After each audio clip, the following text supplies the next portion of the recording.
उसमें सबसे इंपॉर्टेंट तो खैर स्टैंड आउट इस वीकेंड का रिजल्ट अगर कोई था तो वो तो खैर आईसीआईसीआई बैंक, तो उससे शुरुआत कर रहा हूं।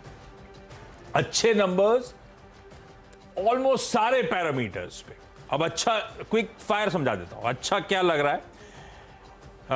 ये चौथा स्ट्रेट क्वार्टर जब एनआईआई शुद्ध ब्याज आए 20% से ज्यादा, पिछले 4 क्वार्टर से चले जा रहा है। और ये ग्रोथ जो आ रही है एनआईआई की अच्छे मार्जिन पे आ रही है। एनआईएम्स जो है आज तक के रिकॉर्ड हाईज आईसीआईसीआई बैंक के 4.01% पे एनआईएम्स पहुंचते हुए। बाकी के internals loan growth massive jump, 26 तिमाहियों में इस तरह की लोन ग्रोथ बैंक ने क्लॉक नहीं करी। इसके बाकी के ऑपरेशनल परफॉर्मेंसेस अपने पीयर से कहीं बेहतर। और ये बैंक वो है जो लगातार पिछले कई समय से अब एचडीएफसी बैंक को कई सारे पैरामीटर्स पे आउट परफॉर्म करता हुआ नजर आ रहा है। तो दरअसल अब तो ये कहना चाहिए सिग्निफिकेंटली या क्लियरली कि ये बैंक अब बैंकिंग स्पेस का क्लियरली एक लीडर इमर्ज हो रहा है। मेरा कहने का यही मतलब है क्योंकि लीडर इमर्ज हो रहा है तो उस तरह से वैल्यूएशन मल्टीपल्स जो बाजार का तवज्जो है उस तरह से बदलेगा। तो ये रिजल्ट्स प्रूव कर रहे हैं कि अब वो लीडरशिप रोल इसने क्लियरली ले लिया है। बख्शी साहब के आने के बाद इस बैंक का दरअसल डीएनए चेंज होता हुआ आपको नजर आएगा। और ये कई बार हम लोग मेंशन कर चुके हैं कि आप इंटरनल्स देखो, कुछ पिछले एक रिजल्ट नहीं, पिछले 4 रिजल्ट्स की कहानी ऐसी है, धीरे धीरे करके जो आईसीसी और पर काफी हद तक भाव में रिफ्लेक्ट होता है। इसीलिए मैंने कहा कि ये बैंक्स का नया लीडरशिप रोल हो सकता है आज अच्छे नंबर्स के बाद कोई प्रॉफिट टेकिंग के मूड में हो, पर इवेंचुअली आईसीआईसीआई बैंक को उसी तरह के वैल्यूएशन सब मिलना शुरू होंगे, उसी तरह का प्रीमियम कमांड करना शुरू करना चाहिए। इसीलिए आईसीआईसीआई बैंक को पहला स्टॉक और इन ग्रीन रख रहा हूं। पर वो चार्ट डायरेक्टर साहब जो दिखा रहे हैं बार बार, वो एक कॉशन भी है क्योंकि आईसीआईसीआई बैंक मेरे ख्याल से सब 685 के आसपास था कुछ ही हफ्तों पहले, वो आज 800 के लेवल्स पे खड़ा हुआ है। फ्राइडे की क्लोज एग्जैक्टली 800 पे थी, तो अच्छा मोमेंटम बना हुआ है नंबर्स से पहले, ये हमें ध्यान रखना है। पर ये स्टॉक अपने सुपीरियर परफॉर्मेंस के चलते मुझे लगता है सबको अपने रडार पर रखना चाहिए और कई बार हमने इस प्लेटफॉर्म पे वो मेंशन भी करा था। बढ़िया, आईसीआईसीआई बैंक स्टैंड आउट, इसलिए पहला ग्रीन है। फिर क्या करा मैंने, थोड़ा सा डिवेट करा, थोड़ा सा रिजल्ट रिएक्शन, क्योंकि आज बहुत हेवी दिन था तो मैंने कहा कुछ और खबरों का तड़का। उसमें एक टाटा मोटर्स को स्क्रीन पे लेकर आई। टाटा मोटर्स को 1500 ई बसेस का ऑर्डर डीटीसी यानी कि दिल्ली ट्रांसपोर्ट कॉर्पोरेशन से सीईएसएल टेंडर के अंतर्गत, यानी कि कन्वर्जेंस एनर्जी सर्विसेज लिमिटेड का जो ऑनगोइंग टेंडर्स चल रहे हैं उसके अंतर्गत 1500 ई बसेस का ऑर्डर मिला है। तो इसमें इनको सप्लाई करना है, ऑपरेट करना है, इवन मेंटेनेंस भी करना है। एयर कंडीशन ई बसेस 12 साल का ये कॉन्ट्रैक्ट है। बढ़िया कॉन्ट्रैक्ट बैक करा है। टाटा मोटर्स वैसे ही अच्छा लगता है ऑटोज में, तो टाटा मोटर्स को रखिए रडार पे। होपिंग इन ग्रीन का शेयर अच्छे डेवलपमेंट पे मिलेगा। एक और स्टॉक फिर ऐसे ही ऑर्डर फ्लोज के चलते लिया। एक और स्टैंड आउट परफॉर्मर है इस बाजार का जिसके नंबर्स स्ट्रीट का कन्विक्शन बढ़ा रहे हैं, वो है भारत इलेक्ट्रॉनिक्स, बीईएल। क्या मूव बना है, दिखाइए इनके भी चार्ट, सबके चार्ट दिखाइए, साल भर के चार्ट दिखाइए। अब ये भी फैक्ट ये है कि अच्छी तेजी दिखा चुका है, पर इन सब स्टॉक्स में कन्विक्शन आ रहा है। आईसीआईसीआई बैंक हो, बीईएल हो, टाटा मोटर्स हो, तो आपको किसी भी डिप में एक्यूमुलेट करने का मन हो, आपका इंडिपेंडेंट एडवाइजर हो, फाइनेंशियल कंसल्टेंट हो, उससे जरूर बात करिए। देखिए चार्ट लेकिन कह रहा है तेजी बहुत हो चुकी है। मुझे नहीं पता इस तेजी में क्या ऑर्डर का भी कुछ सुगबुगाहट थी, आज सुबह खुलने के बाद अनवाइंडिंग का प्रेशर आएगा, वो मुझे ऑब्जर्व करना है स्क्रीन खुलने के बाद। पर ये स्टॉक अपनी ट्रेजेक्टरी बदल चुका है, एक सरकारी कंपनी होने के बावजूद गजब। और ये आपने नोटिस करो, हम लोग कई बार मेंशन करते थे, बाकी सारी कंपनीज अपनी जगह डिफेंस स्पेस की, डिफेंस का असली काम सरकारी कंपनीज के पास जा रहा है। कई सारी नॉन लिस्टेड और जो लिस्टेड स्पेस में उसने कोई बीएल, कोई एचएएल, ये वो असली आत्मनिर्भर भारत का फायदा उठा रहे हैं। वो अब आपको रिजल्ट में दिख रहा है। तो बीएल को रखिए इन ग्रीन। ऑर्डर की बात बता देता हूं, सॉरी, 250 करोड़ रुपए का contract ministry of defence government of India से anti submarine warfare systems supply करना है इस कंपनी को। साइज के लिए तो 250 करोड़ मायने नहीं रखता, लेकिन वो स्ट्रीट का कन्विक्शन बढ़ता आत्मनिर्भरता की तरफ, इसीलिए बीएल को ग्रीन। ओके यार, मेरा पहला स्टॉक है इन्फोसिस और इसके रिजल्ट्स मुझे ठीक लगते हैं। प्रॉफिट जो उन्होंने 53-5400 करोड़ का दिखाया है और मार्जिन्स इन्होंने 20.1% पे मेंटेन रखी हैं। इंटरेस्टिंग इसमें यह है कि कंपनी की जो डील बुक है वो $1.7 बिलियन की थी और गाइडेंस उन्होंने एकदम मेंटेन रखा और उनको लगता है कि डिमांड बहुत ज़्यादा है तो ये मेंटेन रहेगा। दिक्कत कहाँ पे थी? थोड़ा एट्रिशन का, और वो सभी कंपनियों में चल रही है और ये एकदम सच बात है कि बहुत ज़्यादा इस वक्त आईटी में हो, तो वो कॉस्ट जो है थोड़ी सी इनकी बढ़ती हुई दिखी, उसको मैनेज कर सकते हैं। लेकिन ऐसा लगता है कि ये आने वाले क्वार्टर्स में भी आपको बेहतर दिखेगा और यहाँ पे अभी पीक होता हुआ दिख रहा है, तो ये मैनेज किया जा सकता है। तमाम ब्रोकरेज हाउसेस की रिपोर्ट्स आप देखिए, सब ने इसको बाई कैटेगरी में रखा है, तो हमें लगता है कि इन्फोसिस पे ध्यान रख सकते हैं। अगला स्टॉक है कोटक बैंक। कोटक बैंक के रिजल्ट्स को आप इस तरह से एनालाइज करिए कि हाईएस्ट NIM है, NPAs इन्होंने अपने घटा लिए हैं।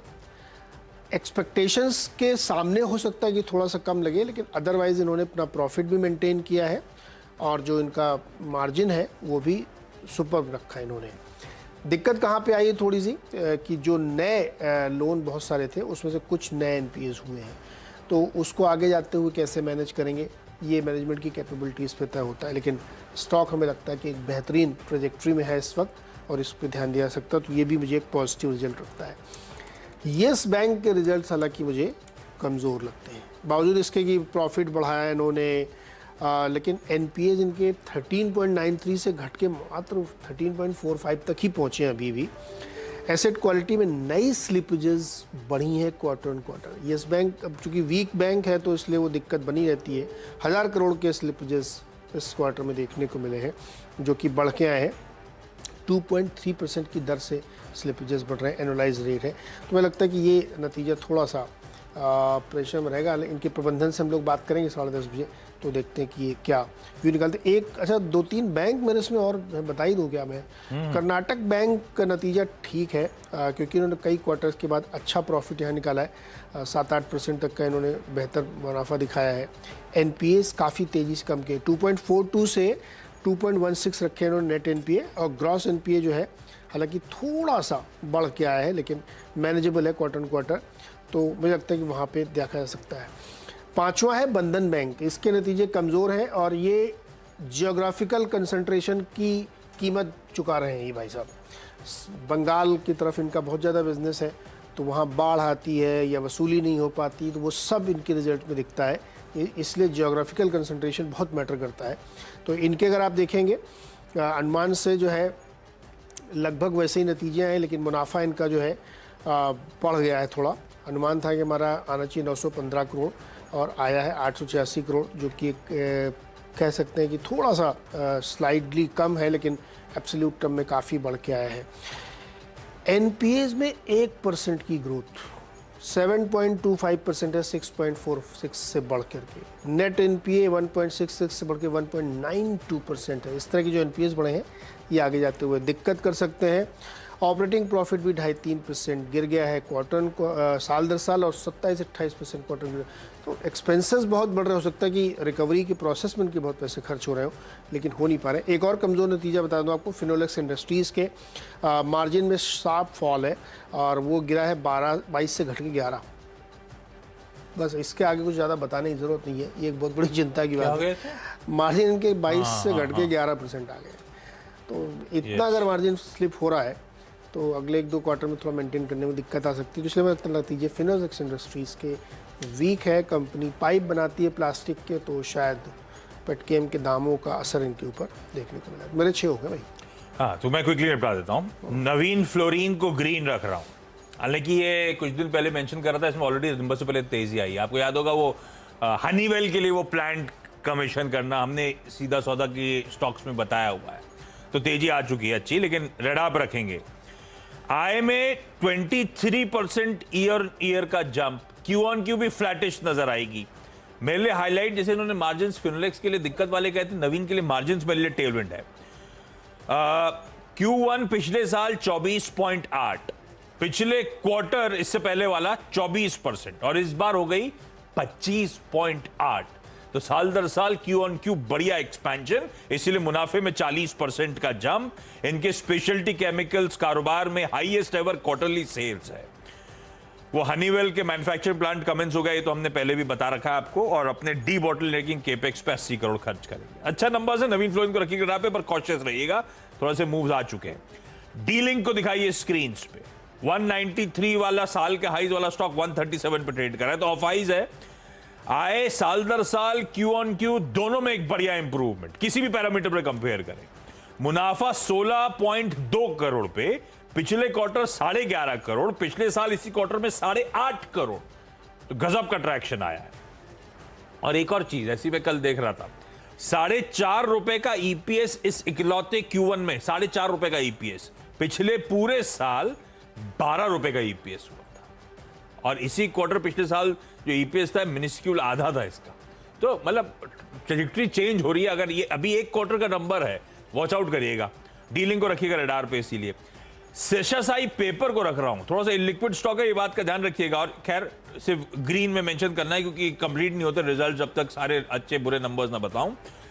सेशासाई पेपर साल, अच्छा इसमें एक इशू है, क्यू ऑन क्यू थोड़ा सा ठंडा पड़ा है, ईयर ऑन ईयर बहुत, खैर पेपर स्टॉक्स को ईयर ऑन ईयर कंपेयर करते हैं इसीलिए, लेकिन वर्ड ऑफ क्वेश्चन ये है कि क्यू ऑन क्यू 7-8% के आसपास का रेवेन्यूज और प्रॉफिटेबिलिटी में, रेवेन्यूज में खासतौर पे थोड़ा सा कॉन्ट्रैक्शन, प्रॉफिटेबिलिटी तो क्यू ऑन क्यू भी जंप होती हुई नजर आई है। मार्जिन में तगड़ा एक्सपेंशन है, 9% Q1 में, पिछले साल के Q1 में, पिछले साल के Q4 में 12% और अब 14% पे मार्जिन, गजब के मार्जिन एक्सपेंशन। और क्योंकि साल दर साल देखते हैं तो 500 बेसिस पॉइंट का एक्सपेंशन, इसीलिए इन ग्रीन ट्रीट कर रहा हूं। क्योंकि छोटा सा ब्रेक के उस पार हम दोनों ने 6 स्टॉक कंप्लीट कर दिए, तो ब्रेक के उस पार अगले 4 स्टॉक्स पे बातचीत।